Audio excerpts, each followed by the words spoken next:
Get this and get it straight. Crime is a sucker's road, and those who travel it wind up in the gut of the prison of the grave. This time I took a beating and gave one. The man who lived in the dark was afraid. Someone I never got to meet was murdered, and a knife-wielding crab was destroyed. All because a girl who hated the water took a boat ride in old Mexico. From the pen of Raymond Chandler, outstanding author of mystery, comes his most famous character and crime's most deadly enemy as we present The Adventures of Philip Marlowe.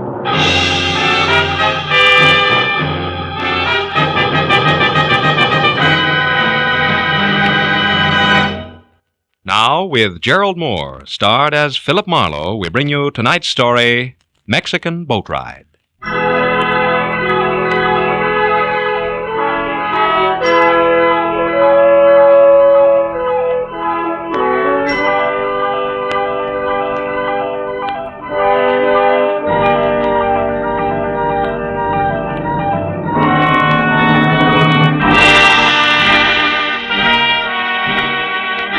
It was a rare morning, clear and clean.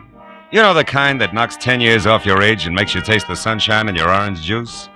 It was a day to be spent on an open road to someplace new and exciting. But a phone call I'd received had reduced my open road to Carmelita Avenue, and nothing more exciting than Beverly Hills.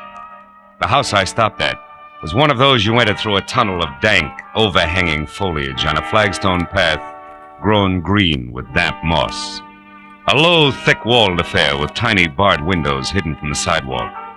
I pressed the bell, and a moment later a sallow housekeeper opened the door with what seemed to be her last ounce of strength. She squinted at my card and beckoned me inside. I followed her down a dusky corridor to a heavy closed door, where she signaled me to wait. The air in the house smelled thick and stale. When she came out again, she held the door open for me and motioned me into a room full of darkness. It became nearly complete when the door clicked shut behind me. All I could see was the vague form of a man in smoked glasses propped up on a bed across the room. There's a chair beside you, Marlowe, if you care to sit. Oh, thanks. I'm Carl Estabrook, importer. You may have heard of me. No, I don't think so. Well, no matter. Marlowe, I have a peculiar problem. I want to know why my wife, Ona, was on a boat day before yesterday off the coast of Mexico. Think you could find out? Well, if that's all you got to go on, I doubt it. No, there's a little more. Huh? Ona and I planned to take vacation together.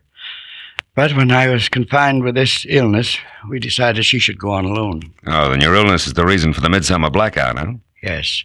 If I expose my eyes to light at any time in the next few weeks, the doctors promised me plenty of pain and virtual blindness. Oh. It's temporary, but tedious to mend.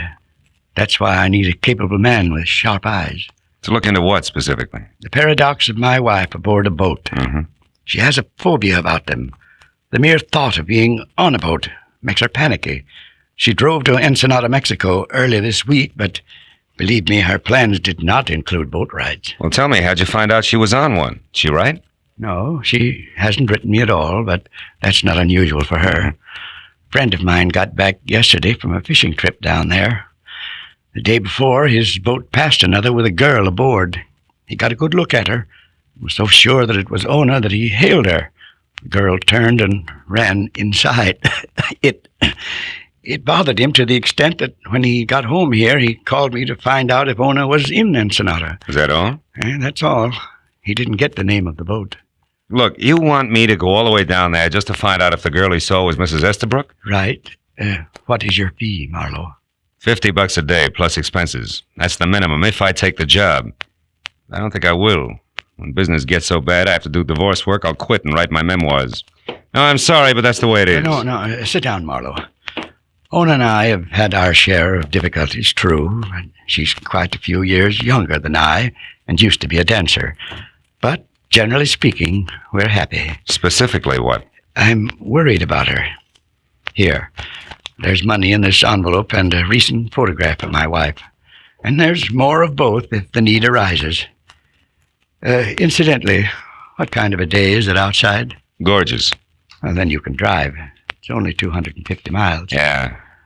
By the way, how has the importing business been lately, legitimately speaking? You do have a suspicious mind, don't you? Only when the situation calls for it, and this does. However, I can understand an imagination working overtime here in the dark, Mr. Estabrook. So I'll take your money and go on down to Ensenada and see if anything's wrong. But look, I'm giving you notice beforehand. If it turns out to be family laundry and nothing more, I drop it. You're a reputable man. Just see that I get my money's worth, Marlowe, and you can keep the change. I'll expect to hear from you.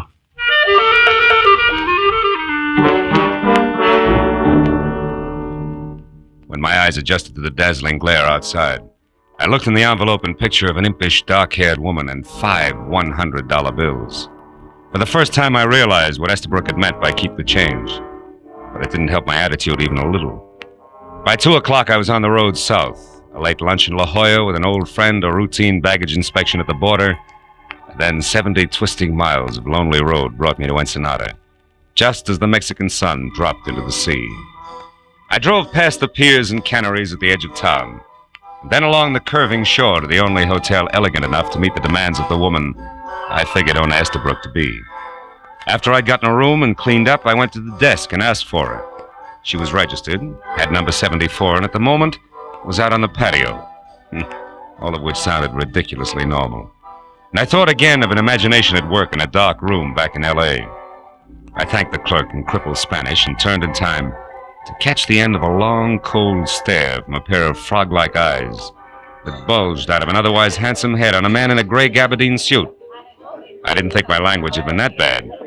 But when Popeye followed me out onto the patio, I wasn't too sure. There was no mistaking Ona Estabrook. She sat alone at a table in the far corner, a tall, minted gin drink in front of her. So I put on my best tourist-type smile and walked over.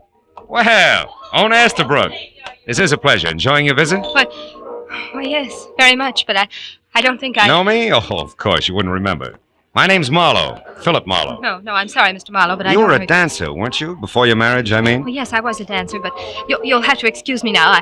I'm expecting a friend. I hope you don't mind. Oh, well, just one thing then, Mrs. Estabrook. Would you mind telling me why you were out on a boat day before yesterday? A boat? Mm-hmm. Why do you ask that? Because you hate boats. You have a phobia about them. And yet you were seen aboard one just 2 days ago. How come? Well, how clumsy of me. I've spilled the drink all over my skirt. Excuse me. I'll have to change. That maneuver was as subtle as a bulldozer at work. When she spilled her drink, it was done desperately, and fear sent her running for the exit. I turned to follow her as she left the lighted patio and headed down a dark arcade. But a gray gabardine suit and a pair of pop eyes slid out of a chair and beat me to it. I waited until their footsteps faded, which said they turned a corner. Then I started after them. It was strictly follow the leader, but I didn't realize how many were playing the game until a knife point stung at the skin at the soft part of the back about kidney high. Stop, senor, and don't cry out. Don't even say ouch. I turned and saw a mottled red face ugly on a squat long-arm body. The ivory-handled knife in his hand could have clipped my spine in one easy thrust. You got a car here, senor? Come on, I speak English good. You got a car? Yeah, I got a car. What's it to you? I am Haiba, the crab. It's lots to me. What's Let's your pitch, Buster? Come on, tell me. Martinez says for me to keep a sharp eye on things to be sure something is not wrong. It looks to me like something is wrong with you, senor. Who's Martinez? You going to play possum, senor? This one is your car, huh? All right. Yeah. Okay. I take first your one. Now, please to get in. You gonna drive. Believe it or not, you're making a big mistake, Krabby. Besides, what if I don't want to drive? Oh, you better want to drive, gringo. Or I kill you right here. Go on, drive. Ándale.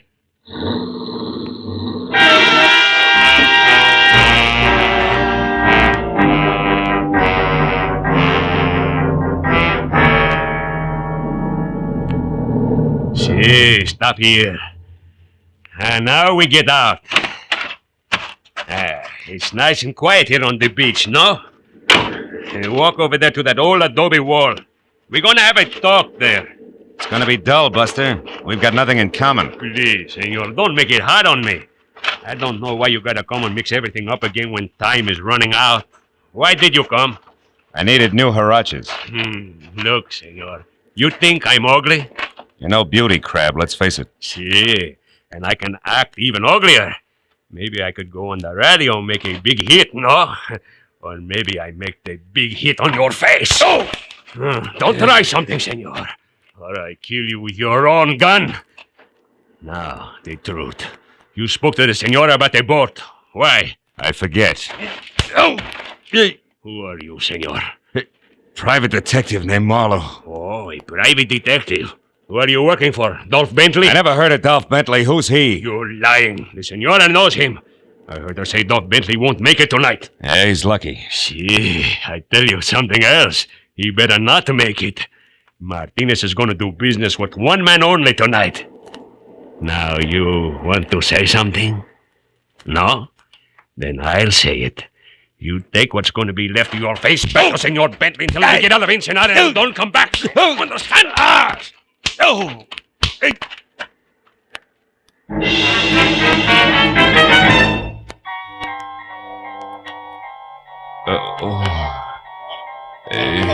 Wait a minute. Come on, wake up. Wait a minute, stop the crab.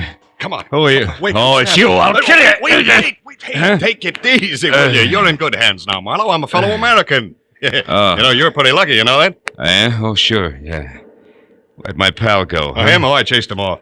It's a wonder he didn't put a knife in you. These fellas are mean with knives. This guy was no slouch with a gun butt either. Hey, where'd you come from anyway? Oh, down the beach a ways. I just finished working on my boat, and I was taking a walk, and I heard the commotion, came over to see about it. This guy was beating you up, so I yelled and started for him, but he ran. Oh, is that right? Mm-hmm. I'm glad somebody stopped him. Thanks very much, Mr. Roman. Oh. Lou Roman's my name. Uh-huh. Yeah, I'm pleased to meet you, Marlowe. Thanks. You know me? Well, yes, I took the liberty of looking in your wallet to see that devil had robbed you. Oh. It doesn't seem so, though. Yeah, I guess I got here just in time. You're a private investigator, I see. You working on a case now? It's debatable. So far, the case is working on me. Oh. I'd like to find a guy named Dolph Bentley, though. Dolph Bentley? Yeah. Guy who beat me up had the idea that I was hired by Dolph Bentley. Did you ever hear of him? No, and I come down here every year to fish, too. Uh-huh. Know a lot of folks around here, but I never heard of that one before. Why are you after him? Well, he's tied up in some way to the crab, who seems to work with another guy named Martinez, who in turn is going to do some business of some kind tonight with somebody other than Dolph Bentley. I don't know. And it's all connected for some screwy reason with a woman who took a boat ride the day before yesterday. Well, what about that? The woman being on a boat, I mean. Oh, well, she can't stand boats. She's afraid. Oh, my head. Wait. Here. Thanks. I'm going to get you some first aid right away. That's a good idea. Holy smoke, my car. Now, relax. It's right over there. Come on, let me help you up. All right, easy now, easy. That's it now. I'll drive you. Where are you staying? At the hotel, huh? Yeah. Thanks, good. Roman. I'm still dizzy. Easy, I got you. I got to get back there. I got to find that girl, because she's up to her hairdo in a very nasty mess. Listen, Marlowe. Huh? If I can help in any way, let me know, will you? You know, us Americans have to stick together in a place like this, right? That's it. Come on, let's go. Oh. Easy now.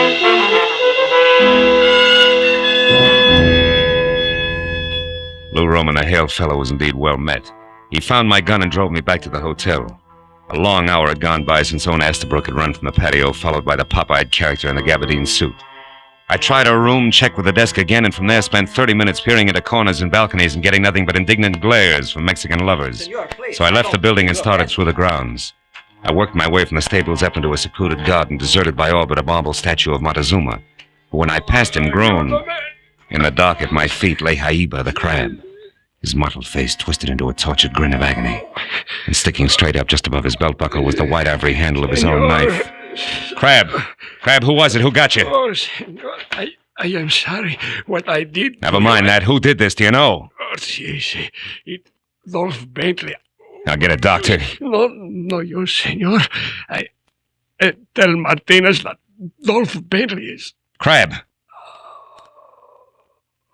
Yeah.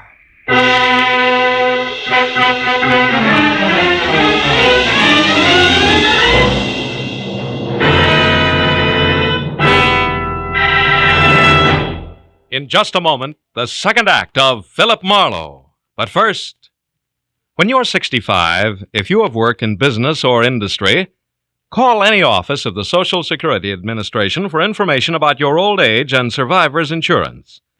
The account number that appears on the Social Security card identifies your wage account. The amount of retirement and family insurance that may be payable is set by this account. Now with our star, Gerald Moore, we'll return to the second act of Philip Marlowe and tonight's story, The Mexican Boat Ride.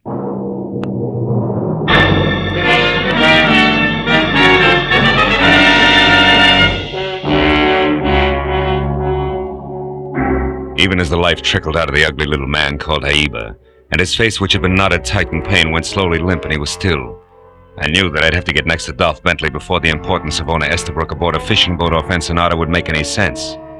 Also, I knew that there was a good chance that said Mr. Bentley and the gentleman in gray gabardine, known to me as Popeyes, were one and the same. So I started back for the hotel. But halfway there, I stopped at the sight of a figure ahead scampering toward an all-alone taxi parked near the main entrance. It was owner Estabrook. I took off after her, when she was in the cab and away before I could get close enough to do any good. I tried the next best thing, which was the sombrero doorman nearby, who I figured might have heard the address she'd given the driver. Yeah, but what I didn't figure was that the doorman might not habla much English. The Senora Estabrook. Si, senor. Her enters libre a minute ago. Yeah, that's right. I know that. Now look, where did her go? Which way in the Libre? Libre. Uh-huh. Oh, un momento, senor. Libre! Oh, no. Ya viene, senor. No, Coming look, pronto. amigo, I don't want a taxi. No Libre. No libre. None whatsoever. Hey, chico, no quiere. Now, please, come here. Let's back it up a little, huh? Senora Estabrook in Libre, right? Si, senor. Okay. Now, where did she go? What direction? ¿Qué dirección? Oh, ahora comprendo. Ajá. This senor. Yeah, the senora. ¿Qué dirección? ¿Comprendo? Si, senor. Senora Estabrook, go to the pier, the fishing pier. Which one? Which fishing pier? ¿Cuál pier? The small pier, senor. Ah. The little one near the big cannery, the fish's cannery. That's senor. all I want to know. Gracias, amigo, and... Uh-oh. Senor? Senor, what are you seeing at? I'm not sure. But even if I were, I wouldn't be able to explain it to you. Buenas noches, pal. Thanks a lot. I had been seeing at the silhouette of a man huddled close to the ground and slinking out from a hotel along a high hedge that led back toward the statue in the body of Aiba, a man who I knew could be the elusive Popeyes. I followed the walk that was close into the hotel until I was on a line with the hedge, and I started after him fast. I still had a good 2 yards to go when he heard me and pivoted, so I swung first! Oh! Why, you dirty... Roman, wait a minute, hold it. Gee, it's me, Marlowe, I'm sorry. Oh. Holy smoke, I thought you were someone else. Oh, gargantua, maybe? Oh, brother. Oh, I'm sorry. What'd you hit me with, I have everything I had. I figured you were Dolph Bentley, and as such, Roman, I didn't want you to get away with murder, literally. Murder? Hey, not that girl you mentioned, Marlowe. Owner Estabrook? Huh? No. The corpse is that item you sigged away from me over in those ruins. Somebody got to him with his own knife there near the statue. Then I was right. I did see someone move over near What? there. Well, yeah, a couple of minutes ago, Marlowe. I was on the balcony outside of my room. It faces the garden here, you see. And when I saw you run for the main entrance, I had a feeling that you might be in trouble again, so I came on down here. Well, then what happened? Well, I was about to call out to you when I heard some noise over there near the statue. It was a man. He was running away fast, heading toward those stables. A man wearing gabardine, maybe tan, maybe gray. Maybe Dolph Bentley. Thanks, Roman. You've been a big help. When you get back to the hotel, tell him about the dead man, will you? I gotta run. The stable was a robust left field as pegged to home plate from where we'd been standing. So by the time I got there, I was out of breath and facing nothing more important than thick darkness, a lot of hay, and a couple of horses who couldn't sleep nights talking things over. Until I moved around a corner past the stalls and close to the half-open door of a shack, marked both cabina telefono and the equivalent in English that showed a single unshaded light. And under that, a man standing alone next to a telephone, writing something on the back of an envelope. He was wearing a gray gabardine suit, and when he lifted his Popeyes from the paper in front of him, I knew the next move had to be mine, 38 and all. Let it go, Buster. Keep your hands close to your sides. Just as you say, senor. I'd be a fool not to obey you. You're so right, a dead fool. So keep that in mind while we chat, won't you, Mr. Bentley? Bentley? Uh-huh. How did you find out who I am? It was easy. All I had to do was listen to a dying man's last two words when I asked him to name his murderer. He said Dolph Bentley. Any comment? Yes. You know a lot, senor. Don't resent it, friend. I learned it all the hard way. Don't move, Bentley. I was only changing my position, senor. Which will be prone if you try it again. Now, what do you know about this whole mess and an American girl named Ona Estabrook, who I figure is no mobster? Nothing, senor. You're a liar, Bentley. Which brings me to the point. One, why the pressure on the girl? And two, what's so important about her taking a ride on a fishing boat? Come on, brother. It's getting late for a murderer. Start talking straight the first time out. All right. I'll start with a question. Senor, how does all this concern you? You gain a percentage if the smugglers are not interfered with, perhaps? We were talking about the girl, remember? Yes, I remember. But you see, senor, I have little to offer on that score. How little? A single observation. In your country, senor, people who do not mind their own business are called nosy. Here in Mexico, we have another term, asno. Which means what? Jackass, senor, who, unlike the cat, cannot see in the dark. But can try his best, Bentley. No gun, senor. Okay, amigo, no gun, but this. Asno.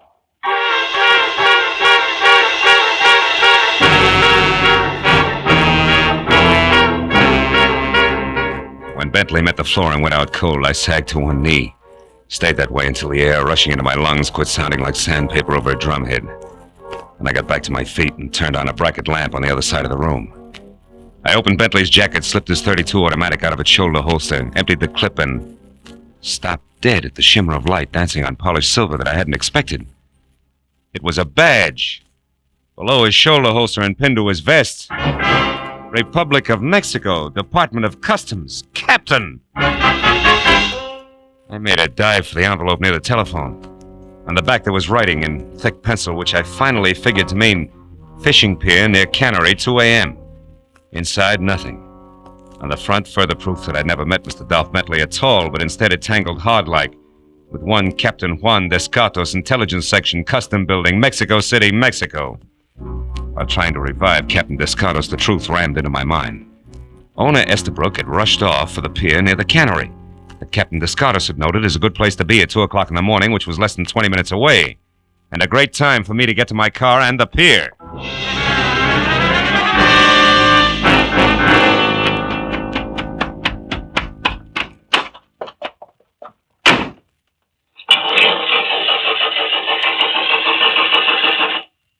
It won't work, senor. You're a bright boy, thanks. Well, do you like the job on the car, senor? I think it shines well for the 8 pesos you owe me. Nobody asked you to bother Junior, but I'll see you later. Right now I gotta run, huh? For 8 pesos, $1 you can ride, senor. I'll replace the distributor cap. What? Come here, you. But senor, it was very dirty all over, inside too. The steering wheel black as can be. Look, I ruined my best rag cleaning That's it. tough. Now give me that distributor cap, or you'll be the saddest pair of dark eyes between here and the Panama Canal. Senor, Oh, never mind. Here. you pay me the $1? Yeah. Just put the cap back where it belongs. Quick, will you? I'm in a hurry. Well, come on, let's go.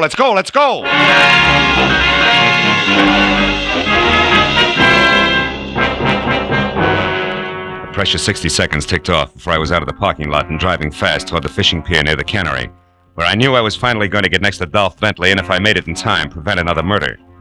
When I screeched to a stop away from the pier, piled out of my car and ran the length of the oil-soaked planking to where a single boat was making ready to cast off, I saw one of the two persons aboard the small ketch was Ona Estabrook. The other was Lou Roman, haughty American fisherman. When I stepped aboard, our hunch hit me right between the eyes. I pulled my gun and pointed it an inch above his waist. What are you doing here, Marlowe? I might ask you the same question, Roman, or do I call you Bentley from here on out? Marlowe, you know. Now he can't kill me. Now I don't have to be afraid of him anymore. Oh, Marlowe, thank goodness you got here in time. Yeah, hooray. The Marines have landed in the form of a private eye. Cut it out, Bentley, and don't move. Oh, no, what do you mean about being afraid? What's your connection with this fisherman here? Well, it was an accident, Marlowe. A mix-up in our baggage. Lou Roman and I both happened to stop for customs inspection at the border at the same time, and our suitcases were switched. I didn't notice it at the time, but when I got to the hotel, I discovered the mistake and went to Roman's room to correct it. But instead, you found Bentley here posing as Roman, right? Yes. He killed him, Marlowe. He told me he did. That's a dirty lie. Roman's all right. He's in Chicago. No, he's not. He's dead. You killed him. Someplace between here and Tijuana, Marlowe. And he said I'd get the same treatment if I opened my mouth. Then he's the one who forced you to go out on that boat yesterday. Go on, Stay listen, back, I didn't- Bentley. Yes. So that people wouldn't be suspicious, he made me appear at the hotel, in the patio there, and at the restaurant. Well, why didn't you run? Well, I couldn't. He wasn't around. Another man was. A horrible man with large eyes that never left me. Yeah. So why don't you drop it, Marlowe? No sale, Bentley. You see, I know that the horrible man with the large eyes can't be one of your henchmen. His badge says so. What? Badge? He's an officer, Marlowe? Yeah, Captain Owner.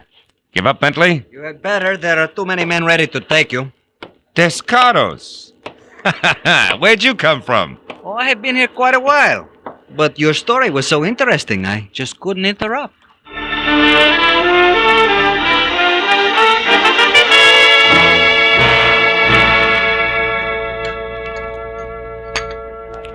When Marlowe took you for Dolph Bentley, Captain Descartos, you played along because you didn't know who he was. Is that it? Yes, senora, and I did not find out until I heard Bentley call Marlowe a private eye. You're not mad at me, Captain, huh? Even though I bungled your plan to capture Martinez? And not to mention our little meeting at the stables. Senor, do not say that you bungled the job of catching Martinez. It was more a matter of priority. Por favor, senora, the tacos. Of course, here you are. Gracias.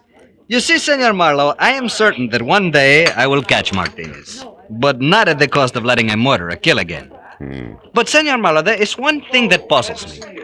The murder of the one known as Jaiba. Oh, Martinez henchman.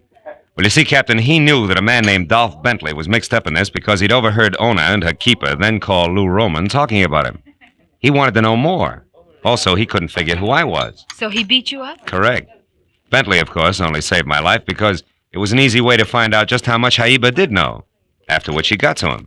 Enough? Not quite, senor. There is still one thing. How did you know that Lou Roman was actually Bentley? On a hunch, Captain. And by positive identification from you, Ono, when we were on the boat. But now it's my turn. I got a question for you, honey. Have you had enough vacation? Uh-huh. As a matter of fact, Marlowe, I wired my husband just before we came in to eat. Oh. I said the change did me a world of good. Be home tomorrow to stay. Love always. Well, Captain, will you pass the tacos, please? They're awfully good, really.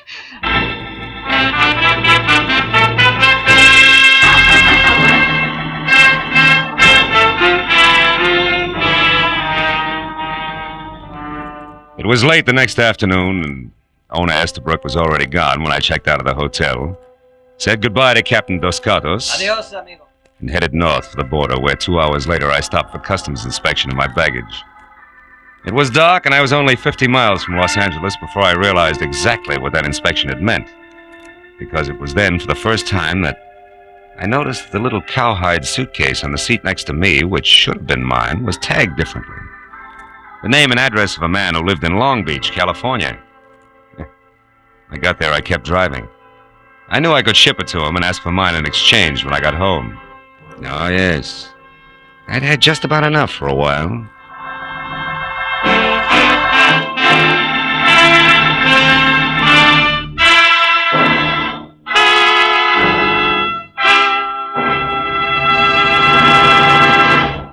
The Adventures of Philip Marlowe, bringing you Raymond Chandler's most famous character and crime's most deadly enemy, starred Gerald Moore and are produced and directed by Norman MacDonald.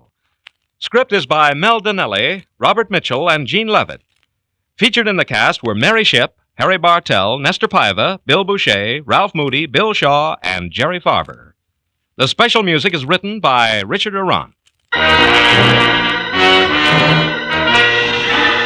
Be sure and be with us next week when Philip Marlowe says...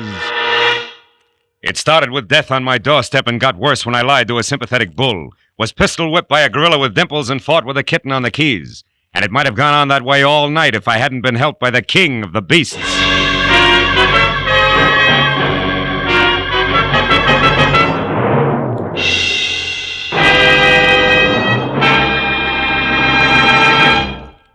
This is CBS, the Columbia Broadcasting System.